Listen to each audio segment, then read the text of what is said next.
இது சனிக்கிழமை திடீர்னு பழனி போகலான்ட்டு கிளம்பியாச்சுங்க. சரி பசங்களுக்கும் 3 நாள் லீவு போயிட்டு வரலாம். ஆல்ரெடி ஏற்கனவே போகலான்ட்டு முடிவு பண்ணியிருந்தோம். அந்த சமயம் போக முடியாதனால வயலில் வேலை இருந்தது. போக முடியாதனால சரி இப்போ போகலான்ட்டு கிளம்பியாச்சுங்க. விடியகாலம் ஒரு 3 மணிக்கெலாம் எழுந்து சமைச்சு டிஃபன் எடுத்துக்கிட்டு அதுக்கப்புறம் தாங்க ஒரு 6 மணிக்கு மேலே தான் கிளம்புனோம் வீட்டில் இருந்து. இட்லி, தக்காளி சாம்பார், ஒயிட் சட்னி, தக்காளி தொக்கு இதெல்லாம் செஞ்சு எடுத்துகிட்டு வந்துட்டு ஒரு இடத்துல நிப்பாட்டி சாப்பிட்டாச்சுங்க. அங்கே சாப்பிட்ட அந்த இடம் வந்து ரொம்ப நீட்டாக க்ளீனாக இருந்துச்சுங்க. டூரிஸ்ட்டு வரவங்கலாம் அங்கே உட்காந்து நிறையா சாப்பிட்றாங்க. அப்புறம் நாங்களும் பழனி வந்தாச்சுங்க. வந்துட்டு அடுத்து கோயிலுக்குள்ளே போக என்ட்ரி ஆயாச்சு. நடந்து போகிற அந்த யானை பாதை வழியாகவும் கேட் போட்டு எல்லாம் நிறுத்தி வச்சு தாங்க அனுப்புனாங்க. பயங்கர கூட்டம்.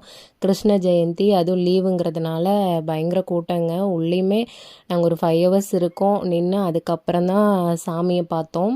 லேட்டானாலும் நல்ல தரிசனம் கிடச்சிச்சிங்க. அன்றைக்கி கிருஷ்ண ஜெயந்திங்கிறதுனால முருகர் வந்து பெருமாள் மாதிரி இருந்தார்.